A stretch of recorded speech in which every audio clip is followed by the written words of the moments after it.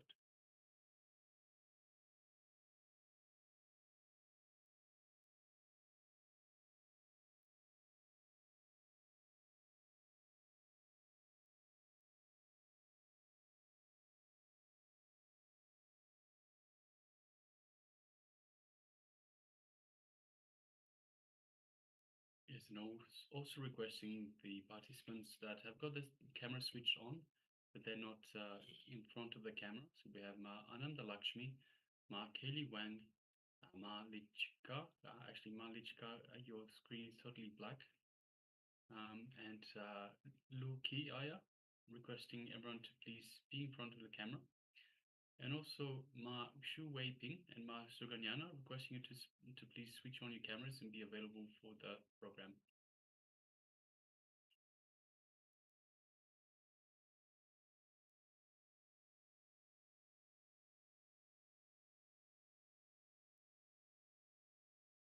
Yes, so let's take the second measurement and you can then share your observations in the chat.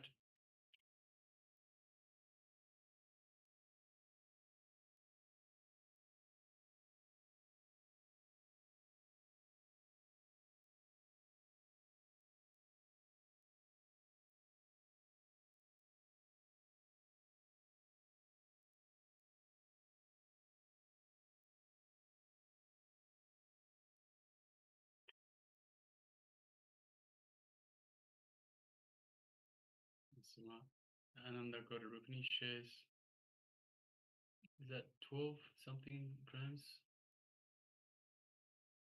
on the first image?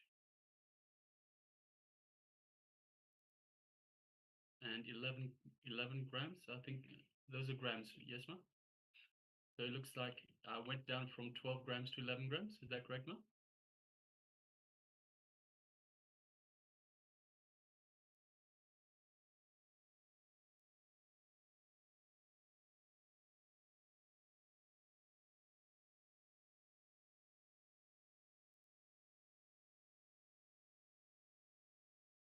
Yes, I think Ma Ananda Godarupani is sharing a couple of images, one with 12 grams and another one with 11 grams. So the power manifestation has occurred, reducing the weight from 12 grams to 11 grams. Just waiting on confirmation. Grapes, right. So grapes went from 12 grams to 11 grams. Yes, congratulations, Ma. Well done. Congratulations. Wonderful, wonderful. Wow, great. It's well done, Ma. Yes. You can also share these experiences and these pictures also you can share on your social media with your friends, your acquaintances, so that they are also enriched. They can also join Paramashivoham and get a taste of the science of power manifestation that Swamiji is reviving now. And what better blessing that you can give them by introducing them, bringing them to Swamiji. And then Swamiji will take care. And after that, that's all. That's the best thing that can happen to any individual. So please share these results and your experiences of power manifestation with as many people as you can. And you yourself will also get enriched. Yes. So this brings us to the end of this power manifestation round. Thank you. Thank you for participating. And we request all the other participants also to get actively involved in the power manifestation rounds. More and more you do power manifestation, you will see that all the powerful cognitions that Swamiji is sharing will become a reality for us. Because that's how Swamiji is bolting all these powerful cognitions inside our muscle memory and bio memory through the power manifestation. So wonderful to see all the participants who are taking part, and we request all the other participants also to get involved, be active, and take part with sincerity and authenticity in all the sessions, especially the power manifestation sessions. Yes, my Ananda Gora Rupini also shares the grape was in my hand and I felt its vibration. It's well done, that's great. Congratulations. It's all a journey towards oneness. More and more we manifest, more and more you will be grounded in the oneness experience, which will just radiate everywhere, wherever you go, wherever, whatever you're doing. It will be a part of your day-to-day experience. That is the best thing. All right. So, yes. Yes, so now we'll be moving once again into the Jnana segment, a knowledge sharing, a revelations from the Supreme Pontiff of Hinduism. So in the earlier segment, we started looking at how karma is created. Now we'll go a little bit further, still on the same topic, how karma is created, but we'll be looking in detail into the vasanas, the samskaras, and the karma itself, and how these are related between each other. So requesting participants, let us come to the space of listening and sit comfortably with your head, neck, and spine in a straight line, and give your authentic listening to Swamiji.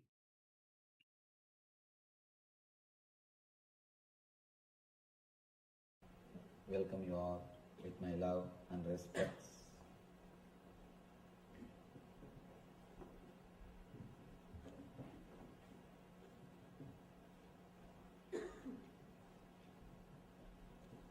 No questions, only doubts. Today's subject is no questions, only doubts. By now, Arjuna has settled. All Arjuna's confusion has disappeared because of his cosmic experience in Vishwarupa Darshana Yoga. Because of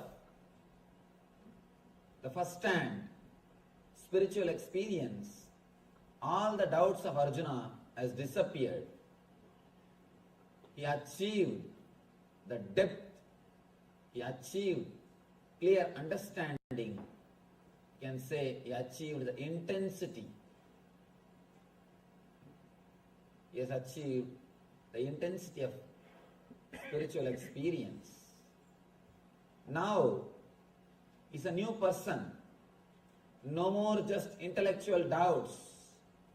No more just intellectual questions.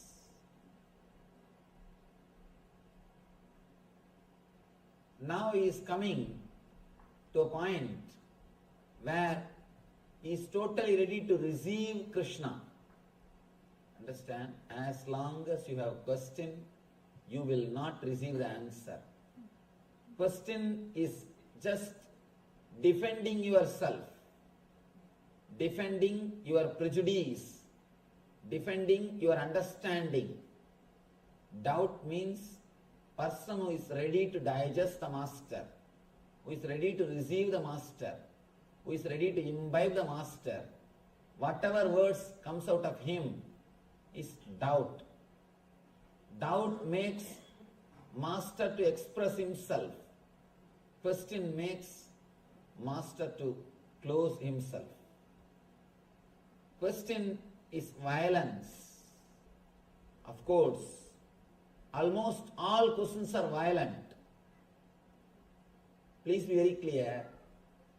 The words which you express can be categorized into two. One is question, another one is doubt. Question means violent, arrogance. Just to express you know something, or to defend what you know is truth. Most of the time, people question just to show that they know something. That they know something. I have seen people coming and asking me big statements, sentence. Swamiji, that Brahma Sutra says Brahman is beyond comprehension, Brahman is beyond understanding, Brahman is beyond the intellect. Is it not right? You can see this very question says, all he wants to know, all he wants to do is, he wants to show. He read Brahma Sutra and he understood. That's all. This statement, the whole thing is not a question. There is no quest in it. The question without quest is question. Question with quest is doubt. Question with quest is doubt. Doubt without quest is question.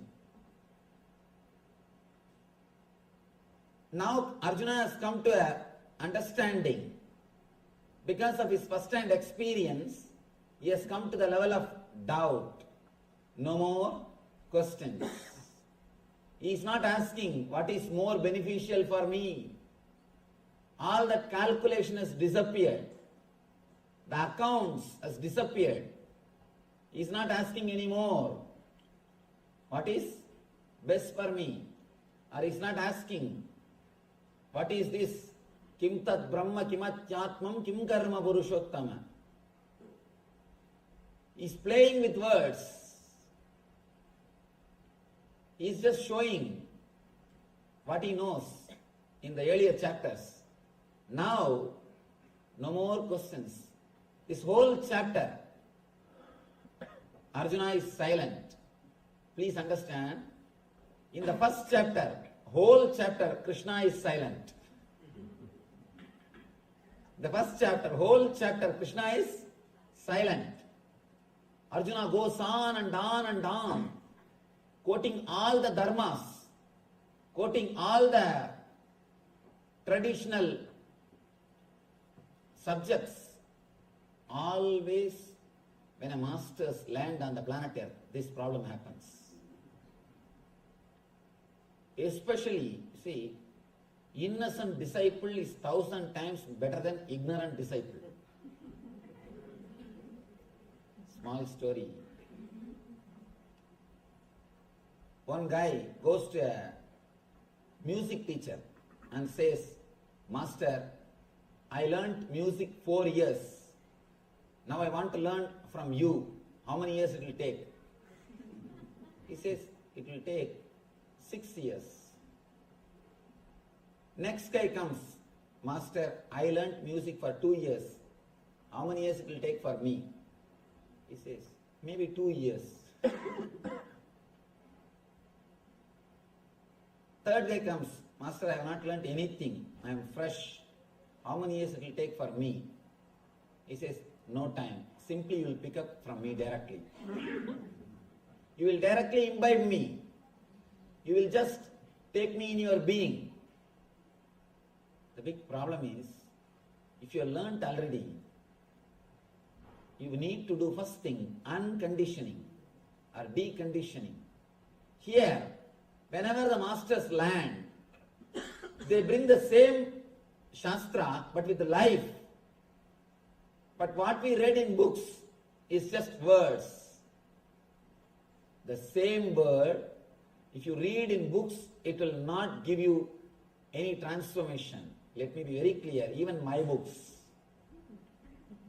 including my books. Somebody asked me, actually, I was dictating one of my book and the disciple was sitting and writing. One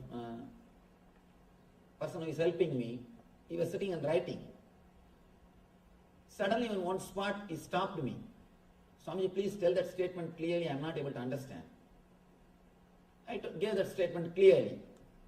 Then he said, Swamiji, what is this? Just 3 chapters ago you made another one statement, now it is contradicting. It will confuse people. I told him, write what I say. Don't talk more. Then he asked me, if I myself get confused, naturally people will get confused.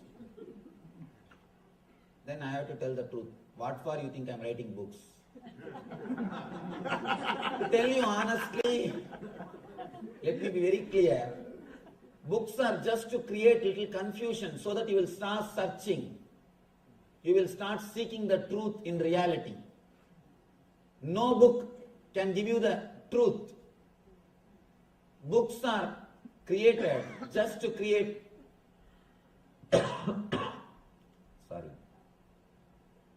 just to create a confusion in you so that you will start searching the reality. Logically confuse you.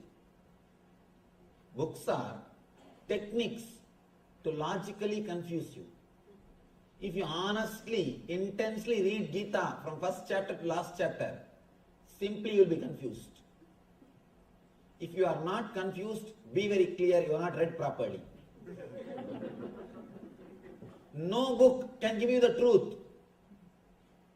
But the books are great inspiration. It will inspire you to search a living master. That is the only result. That's the only thing masters wanted. That is the only thing they wanted to achieve through books. So that when you are logically confused, you start searching a living master. But the difficulty is, there are some people who take books as an authority. Instead of living truth, they just start thinking intellectual knowledge is authority. And not only that, they start questioning. They start asking or demanding proof from the masters for their words based on these people their intellectual understanding. First thing, when I utter a word, the meaning which I give is different, and the meaning which you take is different. When I utter a word Atman, I use the Sanskrit dictionary. When you receive that word Atman, you use Oxford dictionary. Naturally the problem starts. If you are with a living master in my presence, you can always question me. You can always clarify. Or a living master knows by seeing the face of a disciple, he knows whether he has understood or not. He will go for further explanation.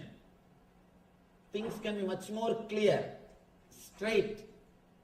But when you are playing with books, you are just playing with your mind.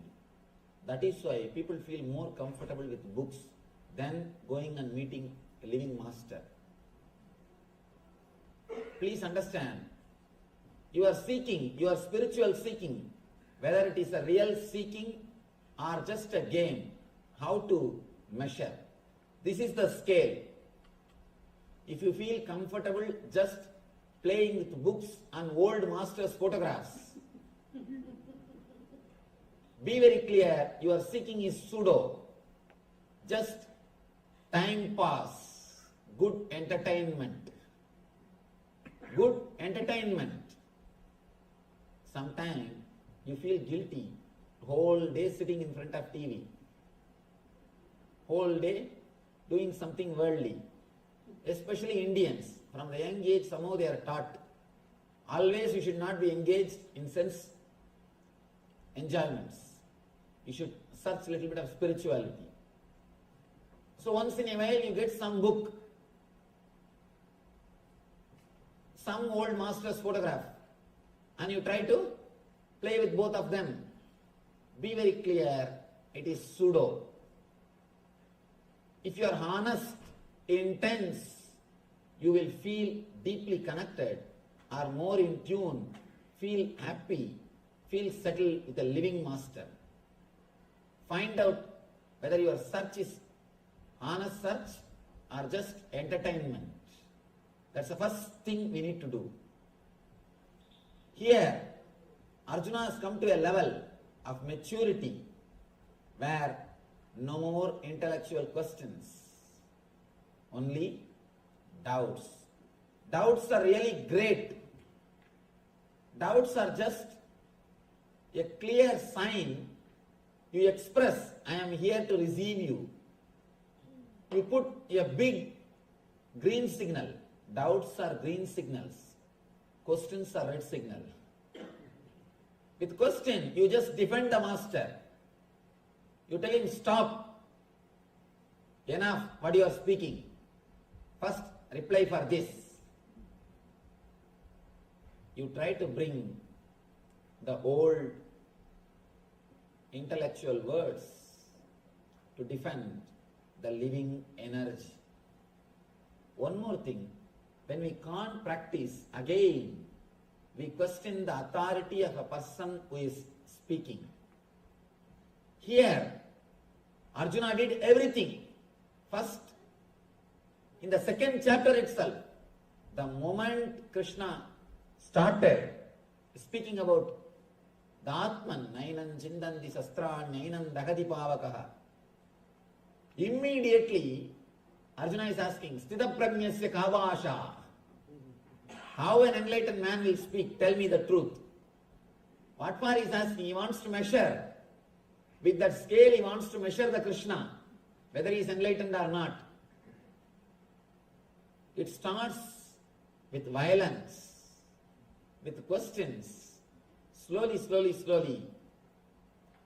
In the 9th chapter, when Krishna revealed the Rajavidya, Rajavidyam, the ultimate secret that existence is intelligence, cosmic universe is intelligence, the doubts are cleared. The questions slowly started settling. Next, when he heard the glory of Krishna, slowly the love started happening. When Krishna showed the cosmic form, he experienced the truth. He experienced the truth. In the 9th chapter, intelligence started. In the 10th chapter, the devotion started. In the 11th chapter, being, the energy, experience happened. Now, almost all the questions have disappeared. Ramakrishna says beautifully, in a marriage ceremony, before the food is served, people all will be sitting in a row and talking. What is going on? What is happening? How much dowry was given? What all the puja, what all the vessels they made? What all the jewelries they made? What is happening? All the talks will go on. Once the food is served, slowly the sound will reduce. Once the curd rice is served, only you will hear the sound chup, chup, chup, that's all. Nothing else. Only the sound of eating will be heard. Ramakrishna says, till you receive the experience, as long as you are reading the menu card, means only books, the talking, noise, sound will continuously go on. Once you started the experience, all the sounds will disappear. You will have only small sounds which expresses your experience, nothing else. Here, first thing, Arjuna has questioned the authority of Krishna and got cleared. Then he is questioning, what is beneficial for me? The accounts mind. First resistance, then indifference, now acceptance. All that accounts mind has disappeared. You should understand one thing. Person who is creative, person who is Brahma, the energy of Brahma, the energy of creator is different. The person who is accounting, continuously doing calculation is totally different. Architects are creators, engineers are accountants. Architects are creators, engineers are accountants. Engineers may have money, but architects will have a tremendous satisfaction that they have created. When you create something, you become God. That is why the creativity gives you such a deep satisfaction. Nobody can create except God. Only God can create. If you are creating something, at that moment you are experiencing godliness in you. Please be very clear. Nobody except God can create. If you are creating something, at that moment, you are experiencing godliness in you. That is why, in the Vedic system, when a woman is pregnant, she is worshipped, respected. She is respected. Of course, in those days, not only they are respected, people believe at the time of pregnancy, if they touch somebody's head and bless, they will be healed. Because she is creating. When she is creating, she is radiating the divine energy. She is God. She is experiencing godliness. She is experiencing the divinity in her. Only godliness can create. Architects will have tremendous satisfaction. Engineers may have money, but not the satisfaction that they created. A small story. 2 architects and 2 engineers.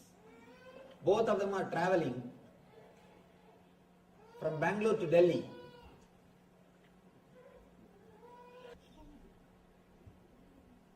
Two architects and 2 engineers. Both of them are traveling from Bangalore to Delhi. They are going for a conference. The engineers, as usual, they are calculating and they are complaining, see, 2,000 rupee per ticket, it is too much. Such a small journey, 2,000 rupee unnecessary. 2,000, 4,000 rupees. What we will get from conference? The architect says, both of them, they reply, you see, we manage with just 2,000 rupee. We take only 1 ticket. We both of them manage. Engineers are surprised. How do you manage? When the ticket counter comes, how do you manage? Oh, that's just a simple job. When the ticket counter comes, we just go into the bathroom and see the drama what we do. TT came and these guys entered, both of them entered into the bathroom. TT came and knocked the bathroom. Only one hand came out. They asked, ticket please. One hand came out and showed the ticket. He just stamped it, gave it back and went away. Both the engineers are impressed. And they thought, oh God, we never know how to save money. Now we learnt one thing to save money. When they were coming back, these 2 engineers, they took only 1 ticket. And the architect, both the architects, they also took only 1 ticket. Now it is trouble. Who will catch the bathroom first? Who will catch the bathroom first? And you know, engineers are real runners. The people who are accountants, they are really run. The moment they heard the TT is coming, they ran and entered the bathroom, they caught the bathroom. Now the architects both are discussing what to do. One architect said, don't worry, relax. He went and knocked the bathroom. Ticket please. The ticket came out, he collected the ticket and came back. He just came back and said, accountants miss the life. They know how to calculate, but they miss the life.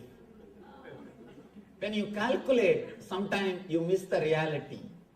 You just miss the reality. Here, all the accounts is over. Krishna has asked, what is more beneficial for me? All the things are answered. Now he has come down to the level of just few doubts. Doubts are not for anything. Little more tips. Now, the whole tune has changed. With questions, the tune is, what are you talking? Whatever I learned is totally different. and now you are talking something different.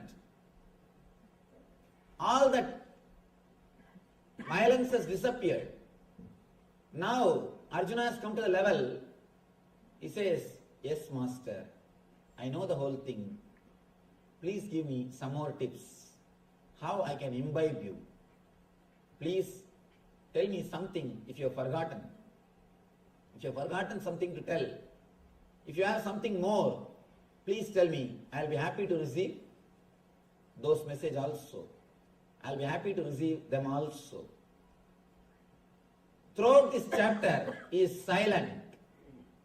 No questions, only doubts. Bhagavan starts.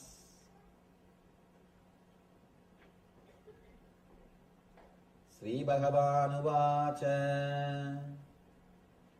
Urdvamulam adaschaham asvattam brahuravyayam chandam siyasya varnani yastam veda savedavit. Bhagavan says, it is said that there is an imperishable banian tree that has its roots upward and its branches down, and whose leaves are Vedic hymns. One who knows this tree is the knower of the Vedas. Now he is coming to the causal body. If you attended yesterday's discourse, you will be able to understand, because Krishna continues from the last chapter. Next, all the 3 chapters are completely connected to each other. Last chapter and this chapter, next and next. All these chapters are completely connected except the 18th, the 14, 15, 16, 17. All the 4 chapters are continuous discourses. Now Krishna comes to causal layer. Yesterday he spoke about the first 4 layers. Now he is coming to causal layer. He is explaining about the deeper layers. Of course, physical body, you know, body which is made out of flesh and bones, which you are having now. The next layer, these are all components of your being. All these 7 layers put together only you. You as you are is totality of all these 7 layers. The second layer, pranic body, is filled with desires. Filled with desires, which controls the air energy, prana, vyana, udana, samana, apana, all the different air movements of your body. And yesterday we saw the lessons from Krishna, how we are creating self-contradicting desires, how we are creating self-contradicting words and giving life to them and suffering. When we create self-contradicting words, it leads to restlessness, rajas, and the rajas leads to tamas, tiredness, dullness, depression. So this layer belongs to tamas.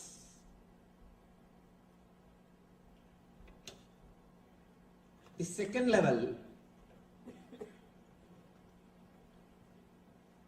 this is sattva.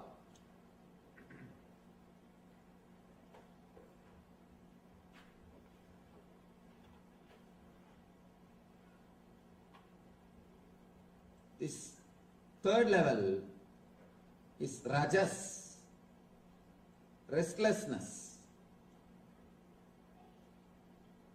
The fourth level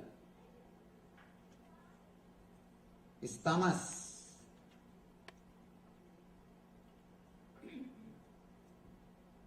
The fifth level, the causal body. This is called karana sarira. This causal body is what Krishna calls urdhva moola madaschagam, where all our engrams are stored in seed form. in the form of seeds.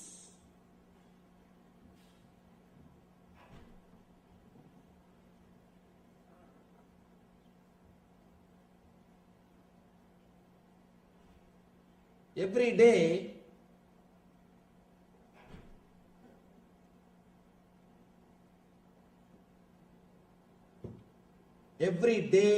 you enter into the causal body at the time of deep sleep.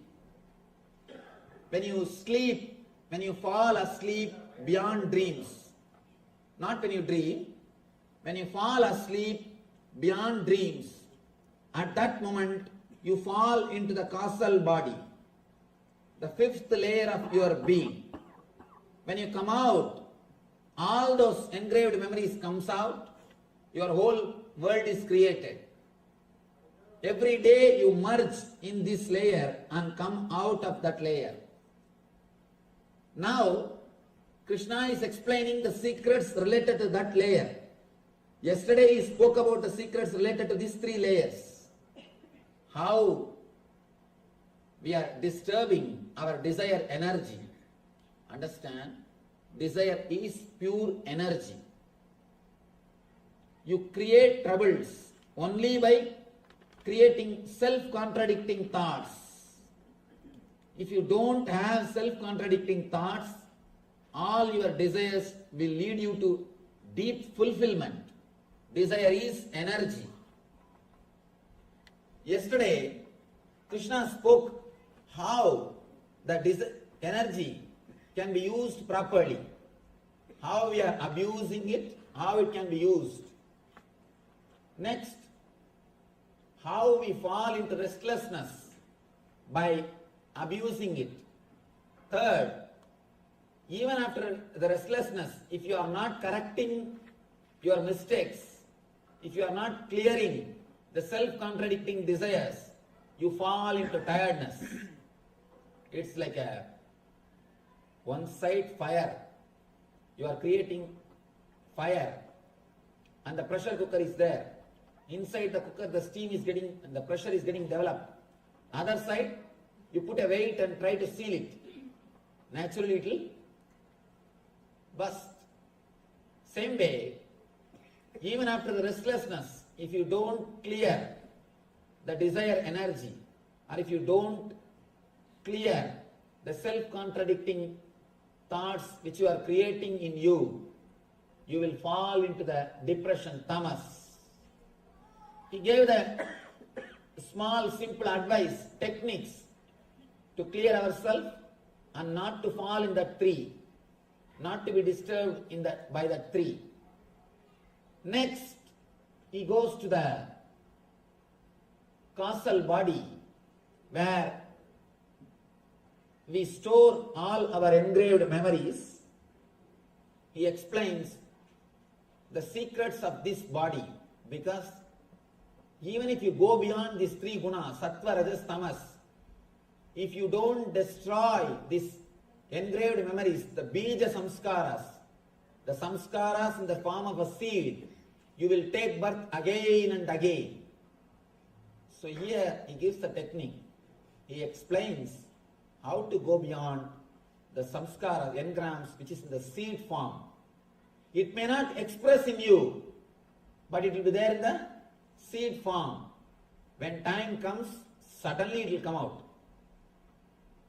You can see. You may not have seen some of your childhood friend or childhood enemy for 10 years because you are in the States. When you go back, see in the States when you are here, all the 10 years, the samskaras related to them never comes up, whether love or hatred. It is not there. You are never caught by it. You are never disturbed by it. You are beyond the sattva, rajas, tamas. But when you go back and meet them, suddenly the whole emotion is there. You discover the same love is there or the same hatred is there. How? Because it is in the causal body. You may not experience it in the day-to-day life, even if you don't you will see it is in the causal body. It's like archives in the office. There are some files which are in the table. There are some files which are in the office archives. There are some files which are in the bank locker archives. This first, the sattva, rajas, tamas, these three gunas are the files which are in the table, and causal body is the files which are in the office archives. The inside, the cosmic body and nirvanic body are the files which are in the bank locker archives. Now, yesterday we saw how to clear these three files of sattva, rajas, tamas. Now he gives the technique to clear the causal body files, to clear the files which are in the office archives. Bhagavan starts, there is an imperishable banian tree that has its roots upward and it branches down, and whose leaves are the Vedic hymns. One who knows this tree is the knower of the Vedas. He is trying to give an example to explain the quality of causal body. Quality of causal body. He says the roots are upwards and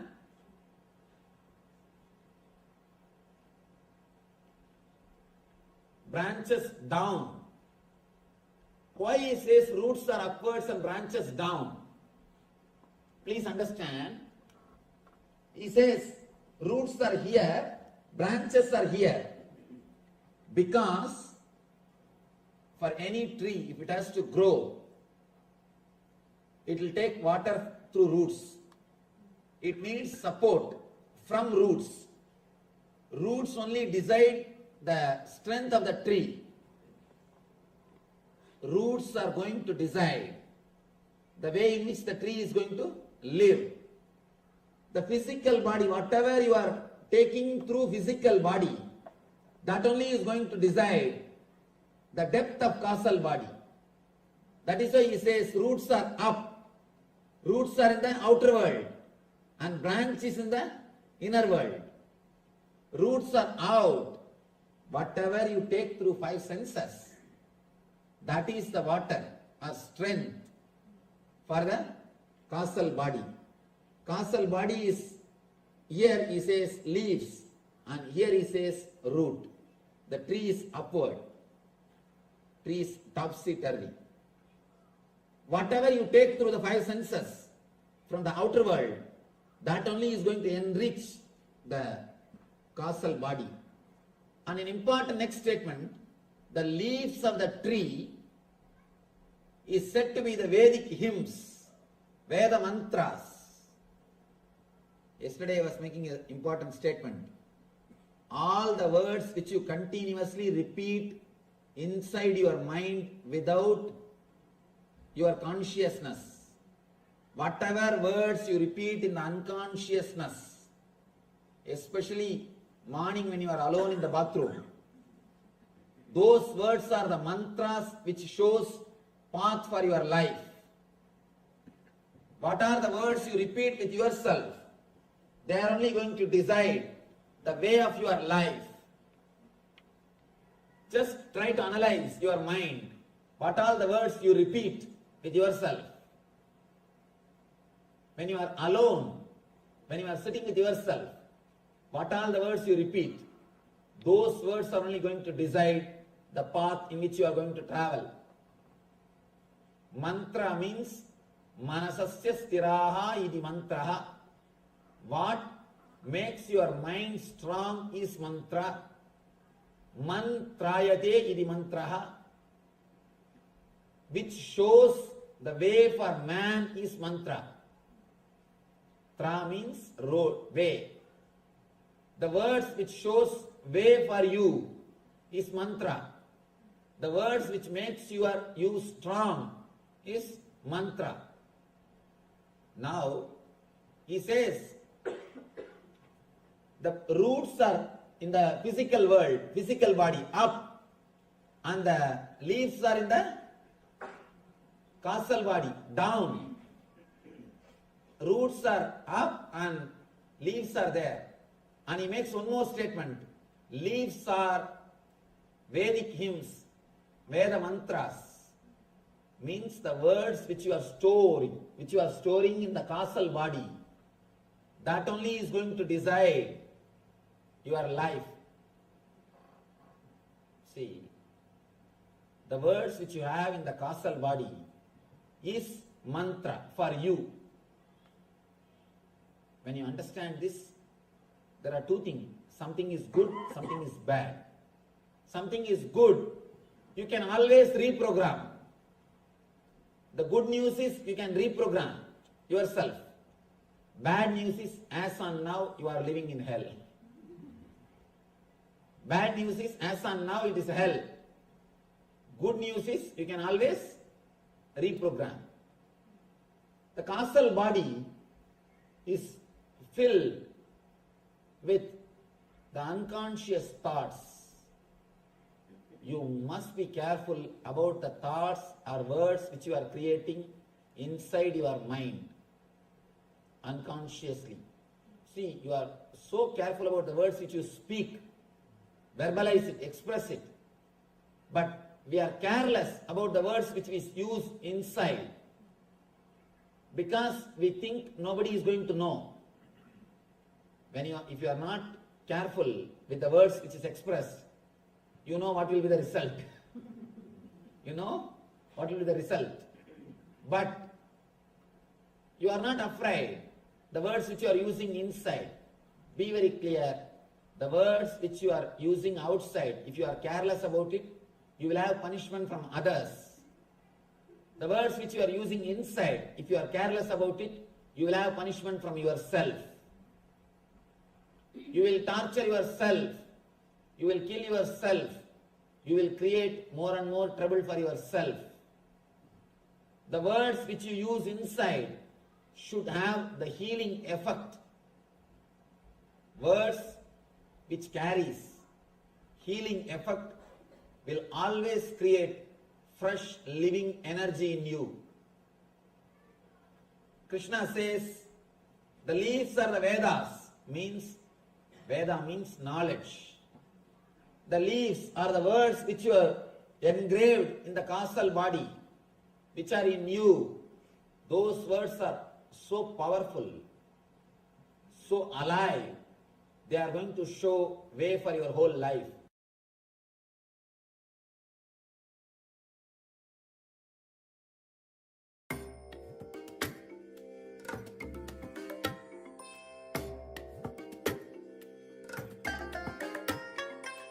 I bless you all. Let you all open all your three eyes and manifest the powers of Mahasadashiva. Om Nityananda Paramashivoham. Om Nityananda Paramashivoham. Yes. Nityananda, and welcome back. And so beautifully, Swamiji explains about the vasanas, samskara, and karma. And now in the exercise that we'll be doing, we'll be having an introduction to the completion process. This Paramashivoham level 1 is mainly based on techniques that Swamiji has revealed. When you move into Paramashivoham level 2, you will be going more deeper into the completion process. But now, as this session is also connected with the causal layer and all the engraved emotions inside, we'll be experimenting with the completion process. So Swamiji says any emotion lived intensely simply liberates you of that emotion, be it anger, fear, or the desire to eat, or the attachment to any object or person. So there is no good or bad as such. It's all about, are you able to experience it intensely? And you can experience any emotion intensely It will not stay in your system. See, for example, even when you go through something that is considered as a trauma, for example, if you can go through that emotion or that experience completely and intensely, then it will not stay as a trauma in your system, and it will just add to the experiences that you have gone through in life. You are not attached the label of a negative experience of or traumatizing experience as such, and it will just add to your experience, to your maturity, and you'll just feel complete if you can experience it intensely. So now, unfortunately, there are many emotions that we have experienced in the past that we suppress, that we resist at the time of experiencing it. That is what stays inside us as the incompletions. Why, for example, in certain situations that you face now in your life, you may be 40 or 50 years old, whatever, and there are certain emotions, certain patterns that are triggered inside you. Even you don't really know why. You can't explain why in that situation right now this is happening. Because it happened in your past. You would have resisted those emotions in the past. And now, in your present, that hangover from the past experience is still there. So, what we'll be doing now for the next few minutes, you're just going to focus on reliving, which means forgetting the present. You're going to go back into the past, become the person that you were at that moment, and allow yourself to experience all the unfulfilled or suppressed emotions and desires intensely and unclutch from them. Okay? So, this is what we'll be doing. And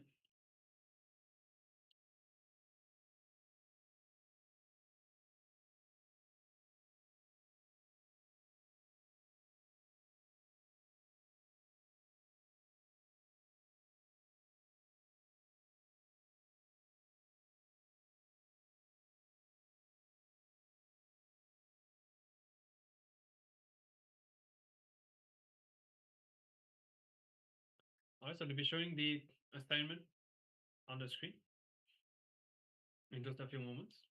You can now take your pen and paper if you need. You can just write down what is the experience that you had, and then close your eyes, and in your inner space, just recollect, connect back with that incident, and decide to relive it.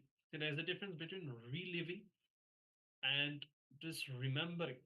Remembering means you are the person who you are right now in the present, and you're just thinking about the past. And actually, the more you think about the past, the more it will be painful. You will just reawaken these memories inside and just unnecessarily going through that pain again.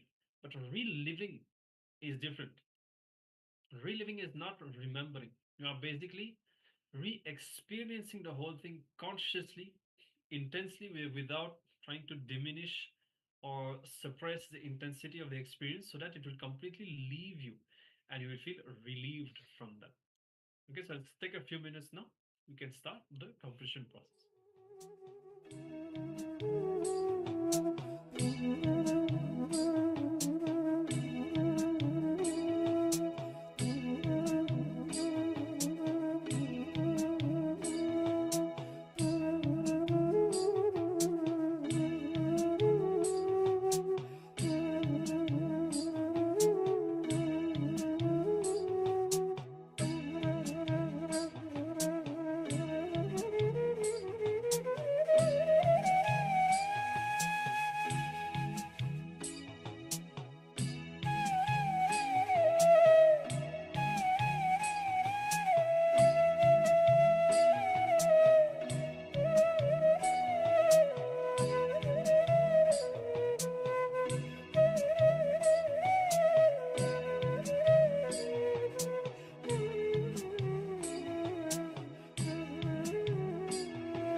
All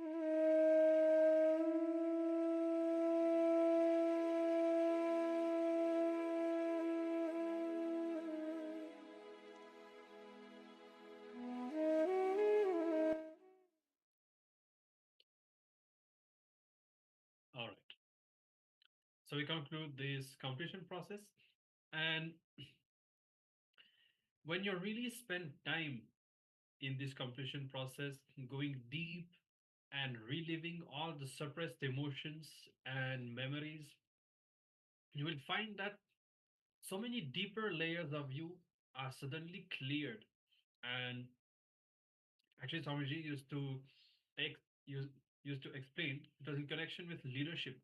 And it was about how the modern leadership training, they focus on developing people's skills. But actually, inside, so much of unconscious suppressed emotions and engrams are there. And that is really the problem that people face when it comes to growing to leadership positions and all of that. And Swamiji was explaining that it's only when we complete with all of this, all those suppressed emotions and memories, that we can really retrieve our potential and express all our faculties and capacities, because all these suppressed emotions have an impact on our very brain. And it's like our brain is conditioned to think in a certain way, we are conditioned to act and respond in a certain way. And so when this whole unconscious baggage is cleared, we see that we really experience a new life with new aptitude, renewed energy, and so on. So definitely, we'll be going more in depth into the completion process, as I said, especially in Paramashivoham Level 2. But hopefully, you're able to have a first experience of this process. You can let us know of your experience or if you have any question. And otherwise, now we'll continue and we'll be entering into another round of the power manifestation. So during this round of the power manifestation, we are going to be manifesting the power of Mahima, which is making, sorry, Garima, which is making the object heavier. So in the last round, we focused on making the object lighter. In this round, we are going to make the object heavier. So once again, choose any particular object that you want to manifest this power on, whether it's a ring or something else, a coin, anything is fine. Take that and weigh this object. So to weigh the object, you can either use a weighing machine or um, you can use your phone or tablet. So just install the weighing scale app from the Google Play Store, and you can place your object on your phone. Your phone will be able to measure the weight of that object to a particular approximation. So after that, try to increase or decrease the weight. In this round, we are going to be increasing. So at least try to increase it by 1 gram. Actually, in the last round, Ananda Agora Rupini, she was able to reduce the weight of the object by 1 gram. So in this round, let's all also manifest this power. So first take a few minutes to weigh the object and take the base measurement. Once that's done, place the object in your palms. Take the object and hold it, and then just close your eyes. Connect to Swamiji and start intensely chanting the Mahavakya, and visualize and feel the weight of the object increasing. And then at the end of the manifestation, once again we will be placing the object and taking the measurement. So let's begin now.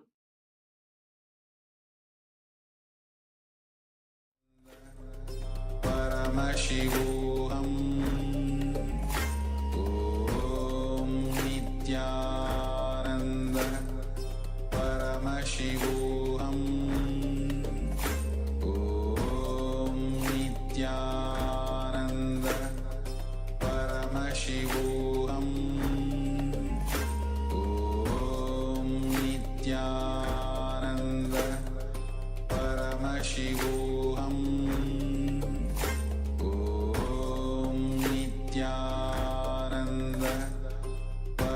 Paramashivoham